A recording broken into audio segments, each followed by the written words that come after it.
Ed, this is the prototype Pitts S1s. Tell us a little bit of the history behind this airplane. Well, the S1s, S means symmetrical airfoil, which means the wing is got the same shape top and bottom. So if it's upside down, the airplane, doesn't know it.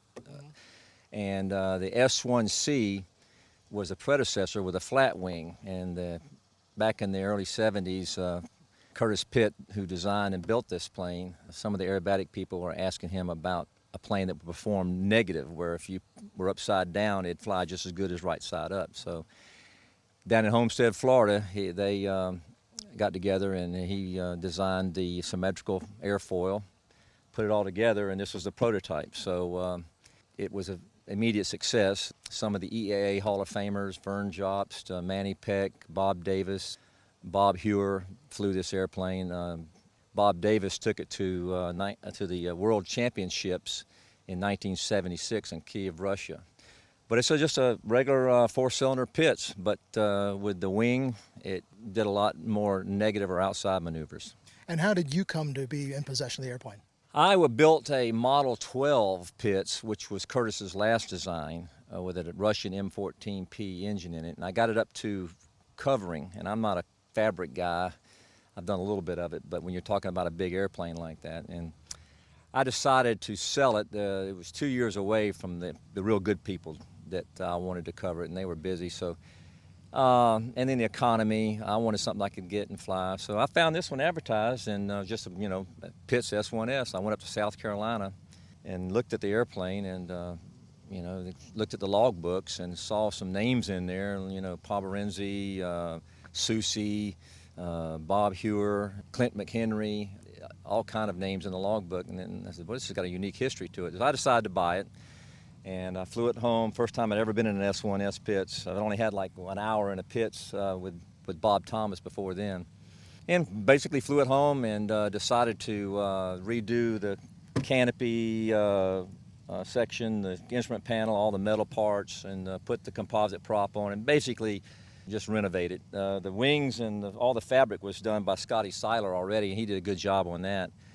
So, and I did some aerodynamic stuff to it to make it handle a little bit better and less buffeting. So it took me about 1.5 years to do that.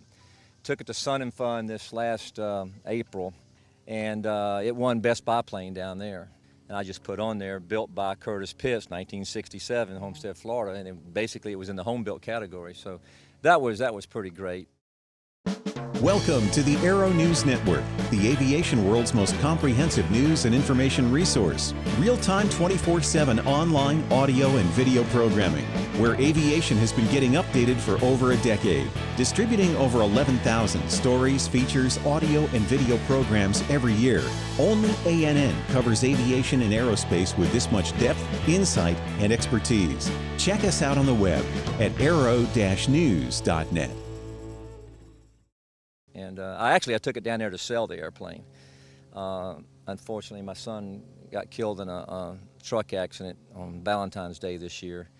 So I kind of had, depression set in, and I said, well, I'm going to sell everything. And I had a Cessna, I sold it, and I took this down to sell it. And the aerobatic people I met down there, I volunteered at the aerobatic tent, and it was sort of an uplifting experience, and the airplane was real popular, and I got invited to do a photo shoot for the IAC. Reggie Paulk, the editor for IAC, did an article on it and sort of took me under his wing down there. And then Tom Sheehan, the local pilot here in St. Augustine, got me a hot air balloon ride that Saturday. So it was like therapy for me, and it just kind of changed my whole attitude. And I decided, instead of being pessimistic about it, I would just fly up, and when I'm doing aerobatics, I would just talk to my son up there and say, hey, it's good to be up here close to you now, and that's how I accept it now, and it makes it easier. How is the airplane to fly? Well, I tell people that aren't aviation knowledgeable, I say, well, you know what a Corvette is, you know what a Porsche is, you know what a Ferrari is. Just take your favorite one, and that's what this is in the air. It's like a Ferrari in the sky. When you tell it to do something, it does it, no hesitation at all. It'll roll, it'll snap, you can go vertical, hammerheads, and you strap it in like you would a sports car. You got the seat and you're all strapped in nice and tight, and you can go upside down, loops, you name it, you can do it.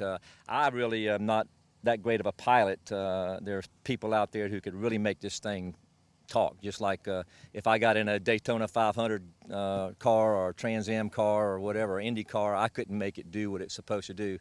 I can do basic aerobatics and some competition aerobatics, but this thing is built like a brick you-know-what, and so it'll actually do more than a pilot can take.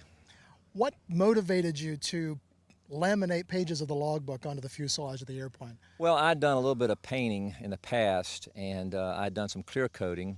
And then when I saw the logbooks, and I said, you know what, if I go down and tell people this is the original Pitts, and I get the story going, and they ask me questions about it, and then I don't want to carry, the logbooks are valuable, I don't want to carry them around. I said, you know, I went to Screaming Aerographics in Ocala, Florida, showed him the logbooks. He said he could match that with vinyl, the same color.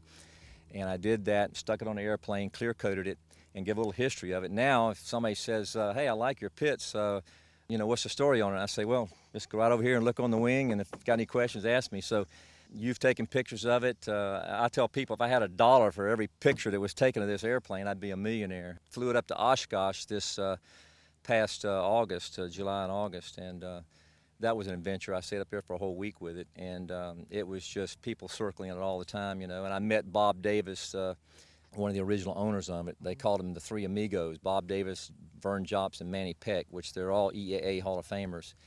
Hearing the history of it, and then also the plane was built in Homestead, but it went up to, you know, the Chicago, the rural area out there in its infancy, and that's where it stayed most of its life. And then the boy in South Carolina bought it in pieces. He put it back together. They had built some in the past, and then I got it from him. It had 165 hours on it since he rebuilt it, and I've got about, you know, about 35 hours since I did my work. So.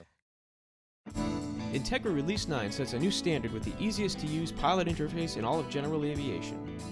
Access to any of Release 9's powerful capabilities is as simple as pressing the desired bidirectional page key. Pressing the same key in a desired direction navigates to the clearly labeled tabs with no more guessing as to what a given pilot input would do. Avidyne's Integra Release 9 is the next generation in fully integrated flight deck technology, and the easiest to use page and tab user interface is just one of the many benefits designed to make your flying easier and safer. You said that trip to Oshkosh was kind of a long couple of days. Yeah, I found out something. The plane will fly for about an hour and a half, and my rear end is good for about 45 minutes, and it's looking for a place to stretch. You put this thing on like a boot. I mean, there's no wiggle room in it. It wasn't too bad in most areas, but from Tennessee across Kentucky, on the eastern side of Kentucky, there's not too many places to land. It's mostly rolling hills in there. So that was a long trip across there, about an hour and 20 minutes, and boy, I was glad to get on the ground and stretch. It was fun. The weather was kind of marginal. The winds were in my face, so I flew real low, and I have a GPS on there, so it told me right where I was. But got to fly across the corn. I used to crop dust back in the old days in the 80s, so came out of Columbus, Indiana, all the way to Gary, Indiana. I think I didn't get any higher than 100 feet over the corn. And I can see why ethanol is so popular. There's nothing but corn between Gary and Columbus. And I got to see the new windmills that they put up there for generating electricity. That was unique. And a little wet in Wisconsin this year at the beginning, but it turned out to be a great air show. A lot of it was a salute to veterans. This hat right here I got in Oshkosh, a salute to veterans. And I got to see some of the planes I flew in the Navy up there. So it was a really a good show. I recommend that if you've never been to Oshkosh, Wisconsin, or Sun and Fun, it's worth doing.